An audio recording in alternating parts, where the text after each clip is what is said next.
India infrastructure sector is booming right now और इसके बीच में और एक इंफ्रास्ट्रक्चर कंपनी जो कि रेलवे, पावर, वाटर और सोलर सेक्टर में काम करती है और इसके करंट जीएमपी के अनुसार आप इस आईपीओ में 21% तक की रिटर्न कमा सकते हैं। हेलो दोस्तों, मेरा नाम है किरण और आज के इस वीडियो में हम देखने वाले हैं विक्रांत इंजीनियरिंग लिमिटेड का आईपीओ का फुल एनालिसिस। इस आईपीओ में आपको लिस्टिंग गेन के हिसाब से इन्वेस्ट करना चाहिए या लॉन्ग टर्म के हिसाब से, तो वीडियो को एंड तक देखना। तो इस वीडियो में हम कवर करने वाले हैं कंपनी का बिजनेस एंड प्रोफाइल, कंपनी का financials and valuation and risk कितना है इस आईपीओ में, और कंपनी का जो आईपीओ डिटेल्स है और कंपनी को उसके पेयर्स के साथ उसका वैल्यूएशन कैसा है हम वो भी देखेंगे। तो वीडियो को एंड तक देखना। तो चलिए वीडियो को शुरू करते हैं। दोस्तों, ये कंपनी एक ईपीसी सेक्टर की कंपनी है, एक इंफ्रास्ट्रक्चर कंपनी है। तो शुरू करते हैं कंपनी के प्रोफाइल्स एंड उसके बिजनेस से। विक्रांत इंजीनियरिंग एक इंफ्रास्ट्रक्चर कंपनी है जो कि 4 सेक्टर्स में काम करते हैं, जैसे कि power transmission projects, water supply infrastructure,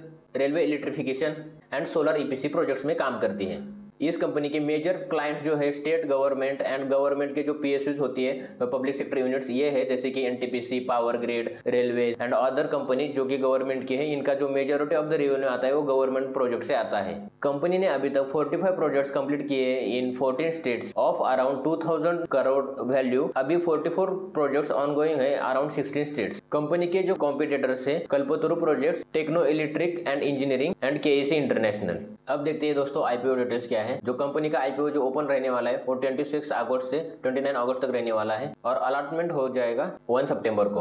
और टोटल लॉट साइज है 148 और प्राइस बैंड रहने वाला है 92 टू 97 के बीच में रहने वाला है और फेस वैल्यू है 1 रुपीज पर शेयर। और आईपीओ का जो साइज है ये है 772 करोड़ का और कंपनी की लिस्टिंग जो होने वाली है बीएसई एंड एनएसई पे दोनों पे होने वाली। तो चलिए दोस्तों, अब हम देखते हैं कंपनी का फाइनेंशियल्स एंड वैल्यूएशन कैसा है। कंपनी के जो एसेट्स है उसमें अच्छी ग्रोथ दिख रही है और अच्छे से वो कंपनी के एसेट्स फ्रॉम 2023 टू 25 तक 1350 तक कंपनी के एसेट्स बढ़े हैं। और जो कंपनी का जो टोटल रिवेन्यू है मतलब टोटल इनकम, वो लास्ट 3 ईयर में बढ़ के 922 तक, 23 में 529 था और 24 में बढ़ के 791 था और 25 में बढ़ के 922 था। इसका मतलब टोटल कंपनी के रिवेन्यू में अच्छी ग्रोथ दिखी है।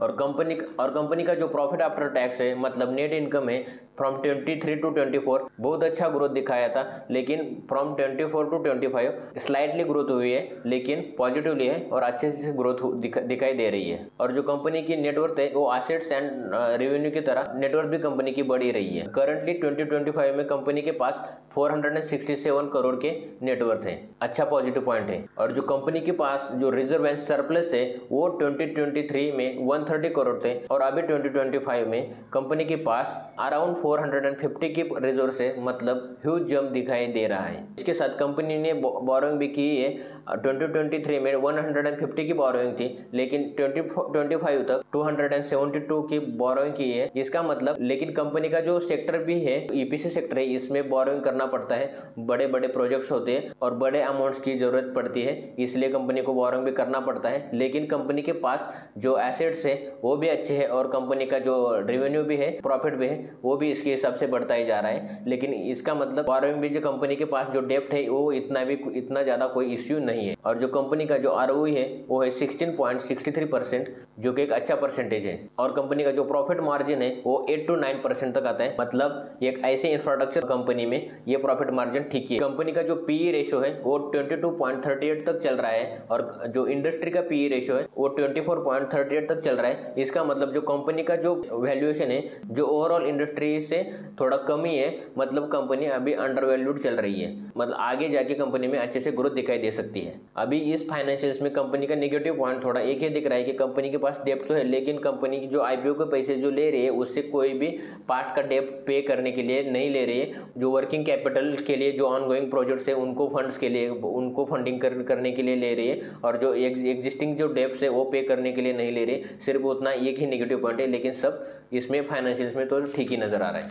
और कंपनी के जो अभी करंट जीएमपी चल रहे हैं दोस्तों वो 21 चल रही है, इट इज अराउंड 21%। और जो प्री मार्केट में जो जीएमपी चलता है वो सिर्फ एंड सिर्फ इंडिकेटिव पर्पज के लिए होता है, उसमें 100% रिलायबल नहीं रहना होता है। तो अब देखते हैं आपको इस कंपनी में अप्लाई करना चाहिए या नहीं। तो चलिए दोस्तों, अभी हम इसको जो स्ट्रेंथ है कंपनी की वो देखते हैं, कंपनी में क्या स्ट्रेंथ है और पॉजिटिव्स है वो देखते हैं, उसके हिसाब से हम डिसाइड करते हैं और कंपनी में क्या क्या रिस्क है ये हम देखते हैं। तो पहले हम स्ट्रेंथ देखते हैं। जो फर्स्ट जो स्ट्रेंथ है, जो कंपनी जो है वो डाइवर्सिफाइड सेक्टर में काम करती है, जैसे कि पावर सेक्टर में काम करती है, railway, power projects and solar में कंपनी है जो डाइवर्सिफाइड सेक्टर में काम करती है और उसका जो जियोग्राफिकल एरिया भी है वो भी एक डाइवर्सिफाइड है। और सेकंडली कंपनी का जो मेजर क्लाइंट है वो गवर्नमेंट्स क्लाइंट्स है, गवर्नमेंट्स के पीएसयूज एंड गवर्नमेंट है, वो भी एक मतलब ये ज्यादा रिलायबल रहते हैं, ये भी एक उसकी स्ट्रेंथ है। और कंपनी का जो प्राइस बैंड है आईपीओ का, वो जो 92 to 97 का, वो बहुत ही अट्रैक्टिव है और उस पर अच्छे से गेन मिल सकता है। और जो कंपनी का जो वैल्यूएशन है वो कंपेयरिंग टू द पीयर्स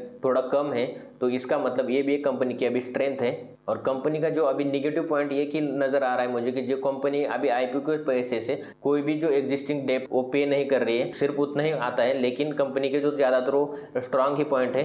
और उसके बाद अभी जो करंट जेएमपी चल रही है वो भी अभी कंपनी की अच्छी चल रही है, 21 के अराउंड चल रही है, और मतलब ये अभी 21% के इंडिकेटिव हमें रिटर्न दे सकता है। लेकिन हमें और पैरामीटर्स बाद में देखनी चाहिए, जैसे कि एंकर लिस्ट वगैरह देख के हम डिसाइड करेंगे कि कंपनी में अप्लाई करना है नहीं। और बाद में हम जो एंकर लिस्ट आएंगे तभी भी देखेंगे कि कंपनी में बड़े बड़े इन्वेस्टर्स एंड इंस्टीट्यूशनल इन्वेस्टर्स का क्या रिस्पांस मिल रहा है, उसके हिसाब से हम भी डिसाइड करेंगे कि इस आईपीओ में अप्लाई करना है या नहीं। मतलब जितना भी अभी तक हमारे पास कंपनी की इन्फॉर्मेशन है उसके हिसाब से हमने एनालिसिस किया है। तो चलो दोस्तों, ऐसे ही इंफॉर्मेटिव एंड नॉलेजेबल वीडियोज के लिए इस वीडियो को लाइक करो, शेयर करो एंड चैनल को सब्सक्राइब करो। तो मिलते हैं अगले वीडियो में। जय हिंद।